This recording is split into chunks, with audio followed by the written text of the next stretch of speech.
Eles estão tentando desesperadamente parecer os mais amigáveis possíveis, mas o motor continua o mesmo.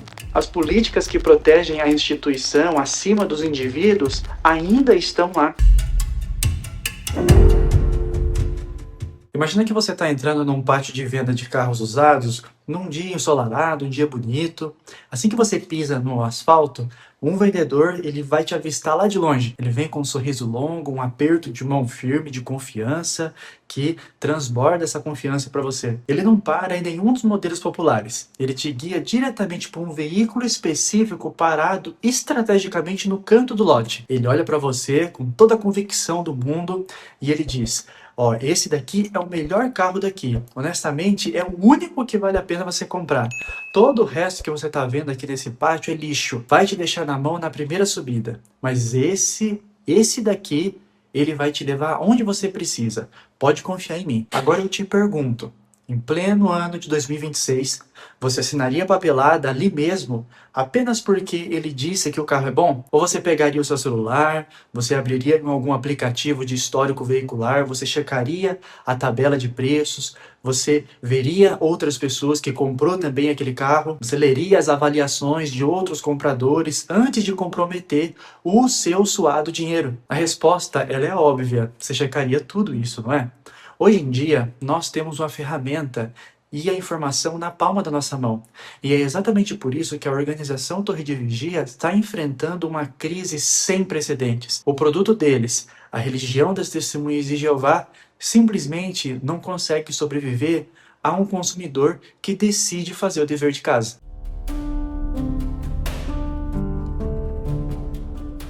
Para entender por que a organização está em pânico, a gente precisa voltar um pouco no tempo, antes da internet mudar as regras do jogo. Comprar um carro era uma guerra de informações, onde o vendedor ele tinha todas as armas. Existe um termo na economia para isso, é assimetria de informação. É quando um lado da transação sabe muito mais do que o outro, e o lado com menos conhecimento quase sempre ele sai perdendo. Durante uma parte do século XX, as Testemunhas de Jeová operaram sob essa simetria total. Se um batedor de porta batesse na sua casa em 1975, 1985, quais ferramentas você tinha para verificar o que ele estava dizendo?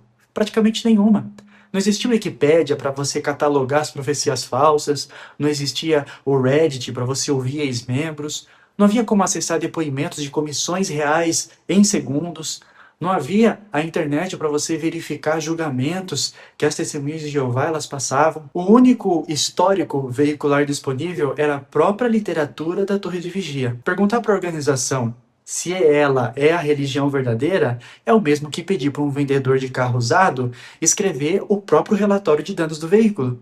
Sob essas condições de escuridão informativa, a Torre de Vigia ela só prosperou. Mas o mundo mudou e o vendedor ele perdeu o monopólio dessa narrativa. Antes de avançarmos para os números e para as mudanças de diretrizes que está abalando essa estrutura da organização, eu preciso fazer uma pausa para falar diretamente com você que ainda é testemunha de Jeová ativa.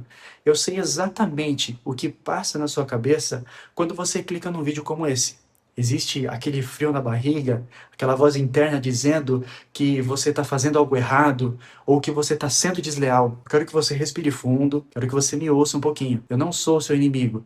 Eu não estou aqui para zombar da sua fé, nem para atacar a sua pessoa. Eu sei o quanto você se esforça, o quanto você ama a Deus, o quanto você acredita que está fazendo certo. O meu papel aqui no Betelito Oficial não é destruir a sua espiritualidade, mas sim te dar o que a organização muitas vezes nega, o direito da informação completa. Se o que você tem é a verdade, ela não precisa ter medo de perguntas. Ela não deveria ter medo de um histórico veicular, como usamos a nossa analogia. Se você dedica a sua vida, o seu tempo, a sua família a uma instituição, você merece saber o que os líderes dizem às portas fechadas, como as engrenagens realmente funcionam. Esse vídeo é um espaço seguro para você raciocinar. Ninguém está vendo você assistir. E a sua consciência é o seu único juiz aqui, tá bom? Então fica aqui comigo, não por rebeldia, mas por amor à honestidade.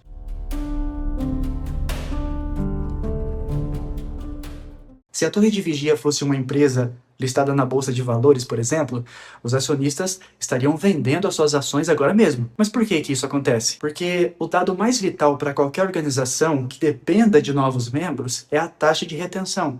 Quantas pessoas ficam nessa religião? E os números recentes são um pesadelo para a organização.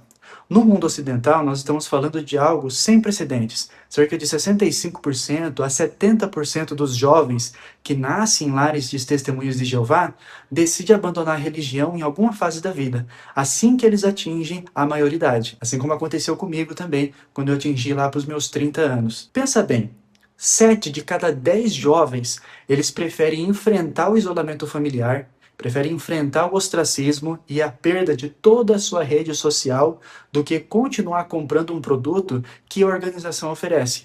Isso não é apenas uma saída, é uma rejeição em massa. O vendedor de carros que nós vimos ali no começo do vídeo, ele está tentando convencer o público de que o carro ele é novo, mas a maioria dos passageiros que já andaram nele está pulando pela janela com o veículo ainda em movimento. A organização sabe disso, e é por isso que o tom dos discursos nos congressos, eles mudaram. Por exemplo, antes era venha e aprenda conosco. Agora é não vá embora. O mundo lá é muito perigoso. O medo, ele se tornou o único freio para uma debandada que a lógica já não consegue impedir mais isso.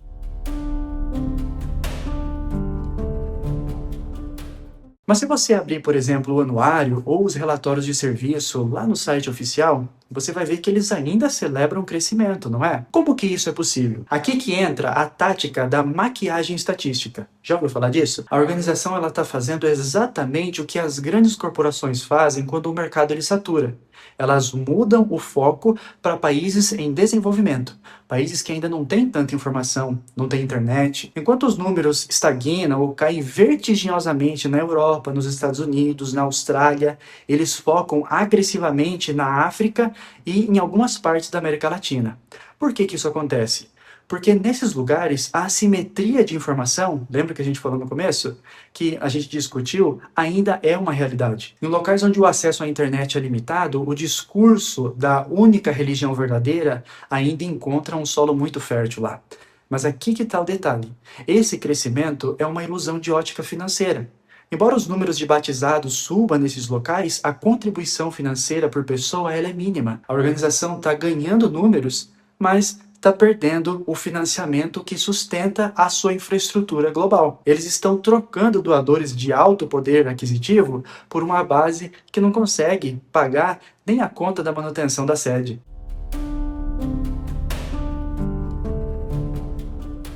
A resposta da Torre de Vigia para essa crise de identidade é o que eles chamam de Ramapo, o gigantesco centro de produção audiovisual. Eles estão tentando transformar uma religião de estudo profundo numa religião de consumo visual. Eles perceberam que perderam a batalha no campo de informação escrita e da lógica doutrinal. Então a estratégia agora é apelar para o emocional através de vídeos, músicas, produções estilos Hollywood. Se você não consegue convencer as pessoas com um relatório de histórico do carro, então tenta seduzir com luzes brilhantes, com uma trilha sonora emocionante no comercial. O Ramapo é a tentativa desesperada de digitalizar a fé para tentar manter os jovens conectados. No entanto, existe um problema fundamental aqui. A internet que eles usam para transmitir os seus vídeos é a mesma internet onde os jovens encontram a verdade sobre o histórico da organização. Eles estão tentando apagar o fogo com gasolina. Ao se moverem para o campo digital, eles estão levando seus membros para o exato lugar onde a proteção contra a informação externa é impossível de manter.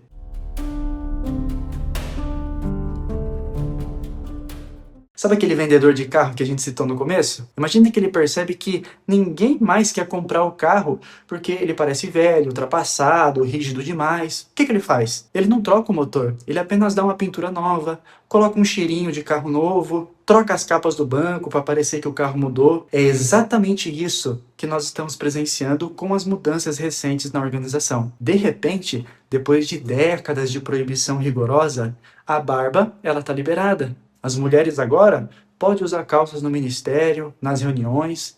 Os homens não precisam usar gravata e paletó o tempo todo. Para quem vê de fora, parece um avanço. Mas para quem conhece o histórico do veículo, fica essa pergunta.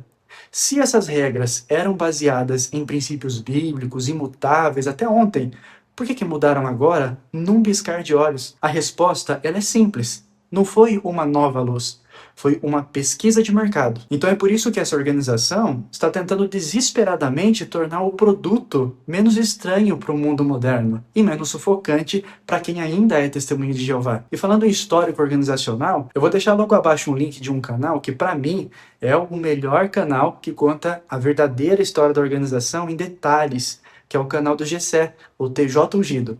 Se você quiser saber o que realmente aconteceu na organização desde quando ela foi inaugurada, esse é o canal certo. Depois dá uma olhadinha lá.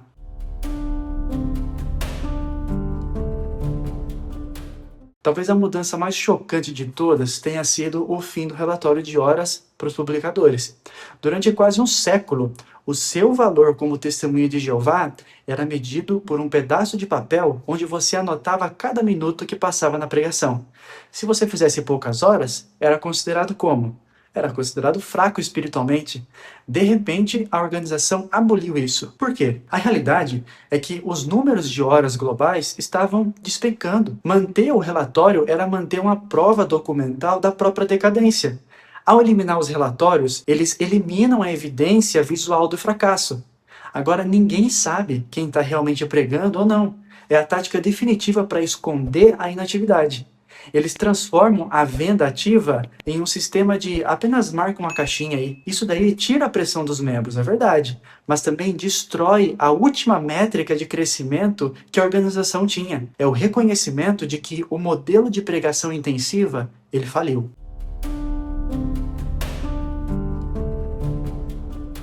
Tudo isso nos leva a um problema central, que é a confiança no vendedor. Quando você vê o corpo governante mudando as regras que antes eram uma questão de vida ou morte, como o tratamento dos desassociados, por exemplo, que agora pode receber um simples oi dentro do salão do reino, a pergunta que surge na mente de qualquer pessoa racional é: o que mais que eles estão errando? Se a regra da barba não era bíblica, se o relatório de horas não era essencial, se a proibição para as calças para as mulheres era apenas uma regra de homens, então o que garante que a regra das duas testemunhas ou as outras doutrinas pesadas também não seja apenas invenções humanas? A assimetria de informação acabou. Hoje o publicador médio consegue ver que essas mudanças não são espirituais, elas são administrativas. A liderança ela está jogando carga para fora do navio para ele não afundar. Mas o problema é que os passageiros agora têm acesso ao mapa e perceberam que os capitães eles estão completamente perdidos.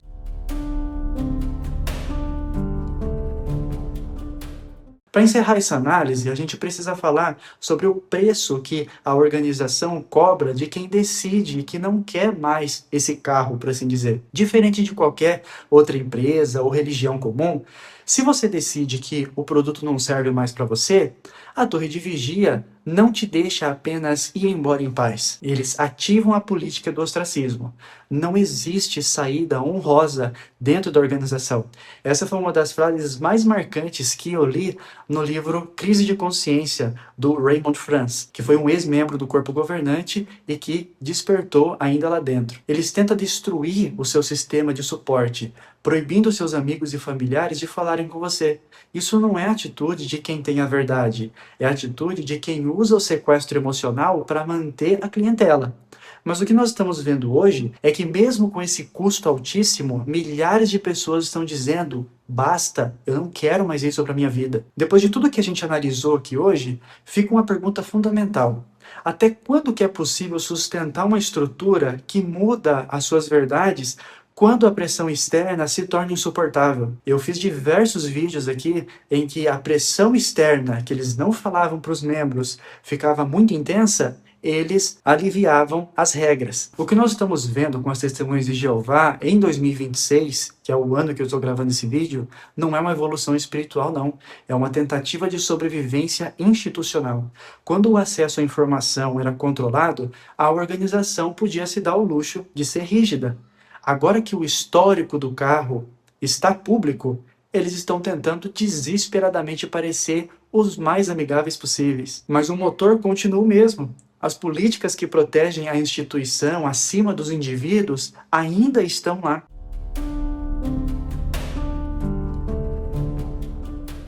Eu sei que para muitos de vocês que estão assistindo, encarar esses fatos, ele dói um pouco. Dói perceber que o investimento de uma vida inteira foi feito em algo que o próprio líder num tribunal chamou de presunçoso. Mas eu quero que você saiba de uma coisa: ter dúvidas não é um pecado. Usar a sua capacidade de raciocínio não é uma rebelião contra Deus. É, na verdade, o maior presente que você recebeu como ser humano. Se você sente que algo está errado, se você percebe que a conta ela não fecha, sabe que você não está sozinho. Existe vida, existe amor e, acima de tudo, existe liberdade de não precisar de um intermediário humano para ditar como você deve viver. Eu quero agradecer muito a você que ficou comigo até o final desse vídeo. Isso mostra que você, então, leva a sério a sua busca pelas respostas. Se esse conteúdo foi útil para você, deixa aí o seu like, se inscreva no canal, compartilhe esse vídeo com aquele amigo ou familiar que também está começando a notar que as coisas elas mudaram. Não está como antigamente. Deixa aqui nos comentários a sua opinião. Você acha que essas mudanças recentes, elas são nova luz ou apenas estratégia de marketing para não perder mais membros? Eu sou o Marcelo, o dono desse canal Betelito Oficial, e a gente se vê na próxima análise. Se você quiser continuar aprendendo um pouco mais sobre como que essa organização age, então clica no vídeo que está aparecendo aqui na tela e continua as suas investigações. E sempre se lembre, a verdade, ela não tem medo da investigação. Até mais!